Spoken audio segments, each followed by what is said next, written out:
Musheer इत्तलात Khyber Pakhtunkhwa barrister Mohammad Ali Saif ने कहा है कि पाकिस्तान को फेटफ की ग्रे लिस्ट में शामिल करवाने का भारतीय ख्वाब कभी पूरा नहीं होगा। कुलभूषण यादव के जराइम की तवील फहरिस्त भारत को फेटफ की ग्रे लिस्ट में शामिल करने की राह हमवार करती है। अपने एक बयान में बैरिस्टर सैफ ने कहा कि कुलभूषण यादव पाकिस्तान में भारतीय जराइम का वाज़ेह सबूत है। भारत के दहशतगर्दी में मुलव्वस होने के तमाम शवाहिद फेटफ हुक्काम को पेश किए जाएंगे। जंग में शिकस्त के बाद भारत ओछे हथकंडों पर उतर आया है। जंग में शिकस्त के बाद पाकिस्तान में दहशतगर्दाना कार्रवाइयों में इजाफा हुआ है, जिसके पीछे भारत का हाथ है। मुशीर इत्तलात खैबर पख्तूनख्वा बैरिस्टर मोहम्मद अली सैफ ने कहा है कि पाकिस्तान को फेटफ की ग्रे लिस्ट में शामिल करवाने का भारतीय ख्वाब कभी पूरा नहीं होगा। कुलभूषण यादव के जराइम की तवील फहरिस्त भारत को फेटफ की ग्रे लिस्ट में शामिल करने की राह हमवार करती है।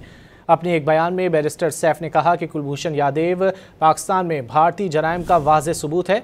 भारत के दहशतगर्दी में मुलव्वस होने के तमाम शवाहिद फेटफ हुक्काम को पेश किए जाएंगे। जंग में शिकस्त के बाद भारत ओछे हथकंडों पर उतर आया है। जंग में शिकस्त के बाद पाकिस्तान में दहशतगर्दाना कार्रवाइयों में इजाफा हुआ है, जिसके पीछे भारत का हाथ है।